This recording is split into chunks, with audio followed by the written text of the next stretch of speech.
Vamos a ver unos ejemplos de esta vía que acabamos de ver, que está relacionada con la adenilato ciclasa y la PK. Una de ellas es la que estimula el ligando o señal adrenalina. Esta adrenalina se une a los receptores de 7 pasos transmembrana, activando de esta manera a la proteína GS, la cual una vez activa se une a la adenilato ciclasa y genera un aumento en la cantidad de AMP cíclico.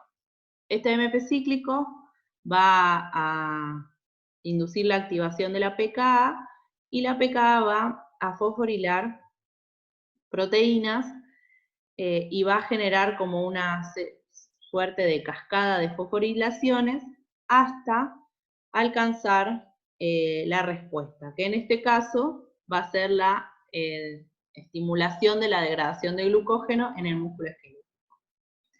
Pero además, esta vía GS, adenilato ciclasa PK, puede inducir o activar la transcripción de genes. Como podemos ver en este ejemplo, se une un ligando al receptor de 7 pasos transmembrana. Ese ligando induce la activación de la proteína G y la activación de la adenilato ciclasa, y este adenilato ciclasa va a producir un aumento de AMP cíclico que activa la PKA, y en este caso la PKA va a ingresar al núcleo para activar un factor de transcripción, y este factor de transcripción, una vez fosforilado, tiene la capacidad de unirse a una secuencia génica particular y activar la transcripción. Es interesante que pensemos que estas vías, ¿sí?, en donde se observan cascadas de quinasas o cascadas de fosforilaciones, son muy importantes para poder amplificar, ¿sí?, la señal. Cada paso de fosforilación va a tener la capacidad de amplificar esta señal que en un principio era nuestro ligando unido al receptor, ¿sí? Y lo otro que es sumamente relevante es que en estas cascadas de señales, cada paso tiene un estricto control, ¿sí?, para que justamente no haya ni errores, ni, por ejemplo, una cascada de señal que esté encendida todo el tiempo, y se evite, digamos, cualquier complicación en esa transducción de la señal. Bien, vamos a ver entonces ahora la vía de la fosfolipasa C, que como ya dijimos está asociada a una proteína GQ. Esta vía inicia de la misma manera, con un receptor de 7 pasos transmembrana que se une a su ligando. Esta unión al ligando induce la activación de la proteína GQ en este caso. Esta proteína GQ se va a unir a la fosfolipasa C. Esta fosfolipasa C es una enzima que va a tener la capacidad de clivar un fosfolípido de membrana, ¿sí? Este fosfolípido de membrana es el PIP2 o fosfatidil-inositol bifosfato, que va a sufrir un clivaje por esta fosfolipasa C en un diacilglicerol, que va a quedar anclado en membrana, o DAG, y un inositol trifosfato, o IP3, que se va a liberar hacia citosol. El diacilglicerol se va a unir y va a estimular la función de una quinasa que se llama PKC. Por otra parte, el IP3 va a producir o se va a unir a un canal de calcio que se encuentra en el retículo endoplásmico y va a inducir la liberación del calcio del retículo hacia el citoplasma, produciendo un gran aumento de calcio en el citosol.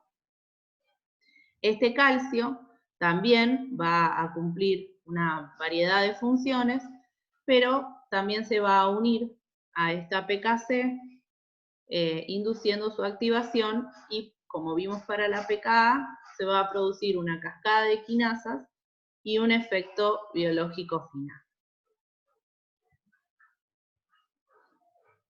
es importante hacer como bastante hincapié en esta liberación de calcio masiva al citoplasma, ya que en el citoplasma suele haber concentraciones de calcio muy bajas. Entonces, esta liberación enorme de cantidad de calcio al citoplasma actúa como un segundo mensajero, ¿sí? Y puede producir una variedad de funciones biológicas. Es muy importante este calcio en la fecundación, lo es también en las células musculares y en este caso va a ser muy importante para activar la proteína quinasa C.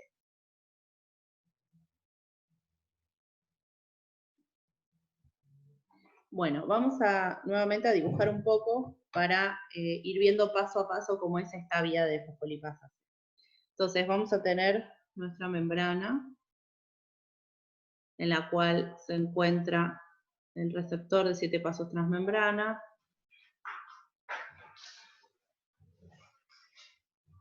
y a este receptor de 7 pasos transmembrana se le une un ligando. Como ya dijimos, la proteína G que se va a activar, ¿sí? La subunidad alfa unida a GTP, es la proteína GQ, que se separó de las subunidades beta y gamma. Y una vez esta subunidad alfa activa, se va a unir a una enzima que se llama fosfolipasa C.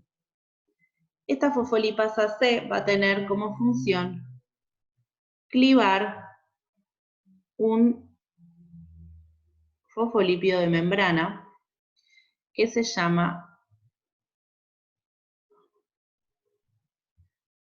fosfatidilinositol bifosfato o PIP2.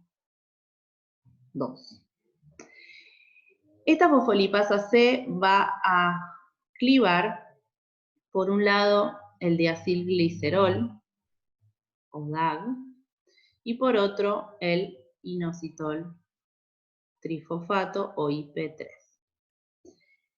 ¿Cuáles van a ser sus funciones? Por un lado, el IP3 va a dirigirse hacia unos canales presentes en la membrana del retículo endoplásmico. Este IP3 se va a unir a estos canales, que son canales de calcio, y el IP3 va a producir una liberación de calcio hacia el citoplasma. Como ya dijimos, en el citoplasma suele haber concentraciones muy bajas de calcio, por lo cual se produce un aumento elevado de calcio en el citoplasma. Ambos, tanto el calcio liberado en el citoplasma como el diacilglicerol, van a activar una quinasa que se llama PKC. El diacilglicerol por un lado y el calcio por el otro. Como ya vimos para el caso de la PKA, esa PKC va a producir fosforilaciones de diversas proteínas, ¿sí? Efectuando una respuesta a nuestro primer mensajero, que es el ligando que está unido en el receptor. Muy bien. Para poder apagar esta señal, por un lado, vamos a tener, como tuvimos para la PKA, nuestras fosfatasas, que van a estar asociadas con desfosforilar las proteínas que fosforiló la PKC y, por ende, finalizar la señal. Pero también vamos a ver ahora a continuación qué sucede con esta concentración altísima de calcio en el citoplasma. Así que no puede permanecer así y que debe disminuir para poder apagar la señal que produce per se el calcio. Entonces, ¿cómo regulamos la concentración de calcio en el citoplasma? Por un lado, hay mecanismos, ¿sí?, de secuestro de este calcio hacia el retículo endoplásmico. Son mecanismos que digamos, transcurren con gasto de energía porque va a suceder en contra del gradiente. Por otra parte, existe un transporte activo hacia el medio extracelular, que también es con gasto de energía y que implica sacar el calcio que está en el citoplasma hacia el medio extracelular. Y por último, existen una serie de moléculas de unión a calcio que se llaman calsecuestrinas, que son del retículo, o calmodulinas, que se encuentran en el citosol o en las mitocondrias, y que consiste en una molécula que tiene capacidad de unir 4 moléculas o átomos de calcio. Estas calmodulinas, con los calcios unidos, adquieren la capacidad de unirse a otras enzimas que se llaman CAM-quinasas, ¿sí? Quinasas dependientes de calmodulina, y esas CAM-quinasas van a producir funciones que tienen relación con la glucogenólisis, con la síntesis de catecolaminas y con la contracción del músculo liso. De esta manera podemos regular la concentración de calcio y quitar ese estímulo que es la contracción alta de calcio en el citosol para apagar nuestra respuesta. Ejemplos de la vía de la fosfolipasa C. Está relacionada, por ejemplo, con la secreción de amilasa pancreática frente al estímulo de acetilcolina. ¿Sí? Acetilcolina induce o activa la vía de la fosfolipasa C y por ende se produce liberación de amilasa pancreática.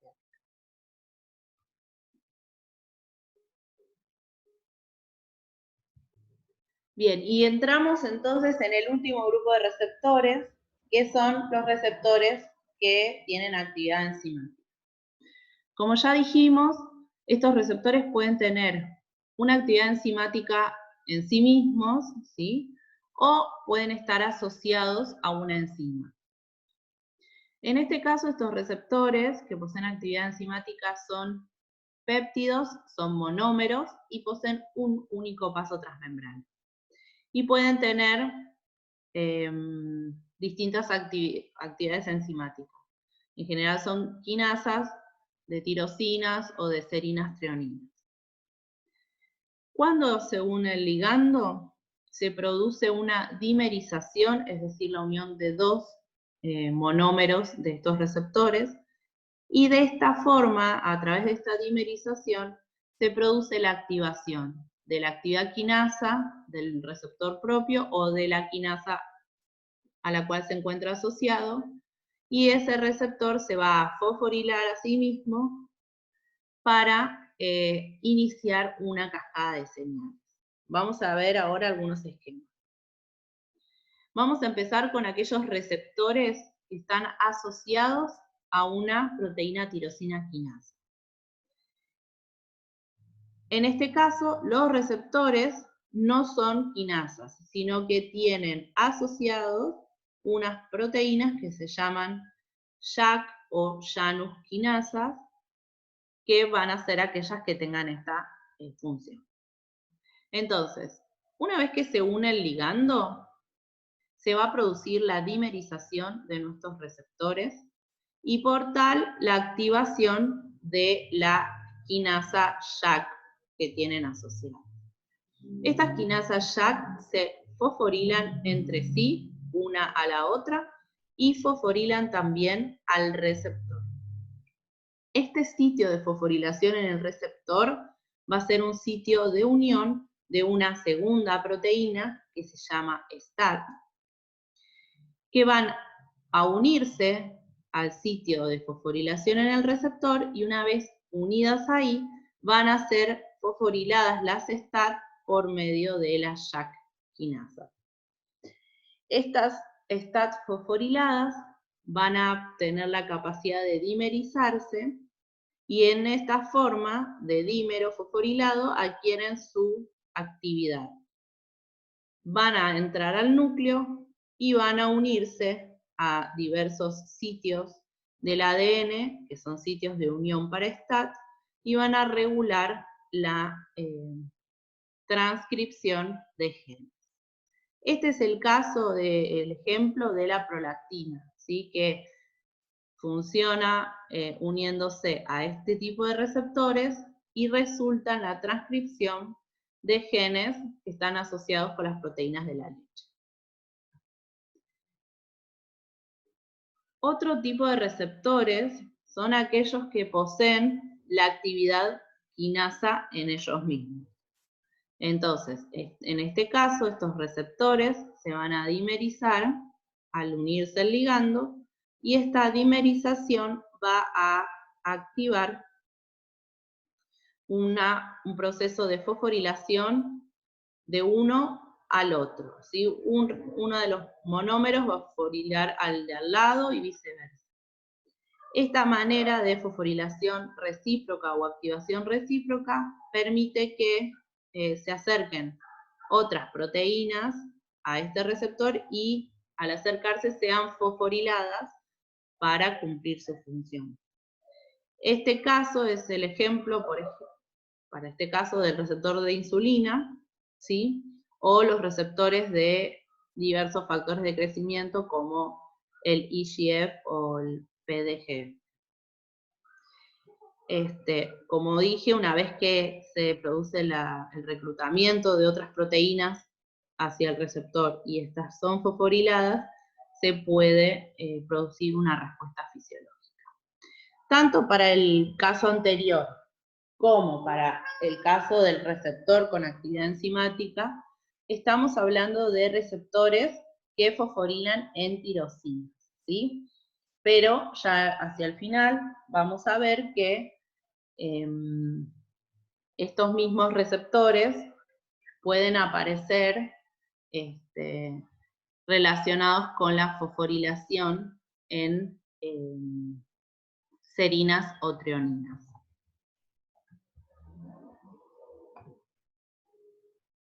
Bueno, ya lo spoileé antes de verlo. Entonces, estos dos tipos de receptores también se observan con quinasas de serinas y treoninas, y también hay receptores que poseen función de tirosina fosfatasa. ¿Esto qué quiere decir? Que son aquellos receptores que tienen la capacidad de deshacer la acción de las quinasas, es decir, quitar esos fosfatos en distintas proteínas que están fosforiladas. Es decir, que estarían relacionados con probablemente el apagado de una señal, ¿sí? Y también tenemos receptores que se asocian a guanilato ciclasa, que forma un segundo mensajero, que es el GMP cíclico, y que también está asociado con la inducción de una transducción de la señal, ¿sí? Todas estas variantes también corresponden a receptores de un paso transmembrano. Entonces, una de las, nosotros venimos hablando de que una señal induce una respuesta, y para poder inducir esa respuesta debe unirse a un receptor, ¿sí? Y que también entre ese receptor y la respuesta ocurre una serie de pasos que transducen o generan una cascada de esa señal inicial. Entonces, ¿qué pasa con los receptores, sí? ¿Qué pasa con los receptores cuando se encuentran expuestos constantemente a una señal? Lo que ocurre es que se observa una disminución de la capacidad de respuesta. Y esto está asociado con la desensibilización de los receptores. ¿Sí? Estos receptores se van a desensibilizar para poder también generar un corte o una capacidad de respuesta diferente a esa señal, ¿sí? Una de las estrategias para poder desensibilizar los receptores tiene que ver con las arrestinas, ¿sí? Que son proteínas que justamente inducen, ¿sí? Un desacoplamiento del receptor de su proteína G, y también se produce una internalización de ese receptor hacia dentro de la célula. Ese receptor puede o bien ser degradado, ¿sí? O bien ser reciclado a membrana. En este proceso de internalización y reciclado se produce una disminución de la cantidad de receptores en la membrana y por lo tanto de la sensibilidad a la respuesta. También puede ocurrir que esta desensibilización de los receptores se regule a nivel de la síntesis de los receptores, disminuyendo la síntesis y por lo tanto teniendo menos cantidad de receptores en la membrana. Entonces, es importante tener en cuenta que todas estas vías de comunicación son sumamente relevantes para las células, para las funciones que deben cumplir, pero que no pueden permanecer, cada una de estas cascadas de señales, no pueden permanecer activas todo el tiempo. Entonces es importante que haya distintas estrategias de regulación de estas respuestas, que están relacionadas tanto con apagar esa cascada de señales, así como también de regular la cantidad de receptores que se encuentran expuestos en la membrana y disponibles para la unión al ligando. Bueno, este fue el final de la clase. Espero que haya sido interesante, que haya podido, digamos, dar un poco de integración del contenido del capítulo de comunicación celular, y nos estaremos viendo en la clase que corresponde a este módulo.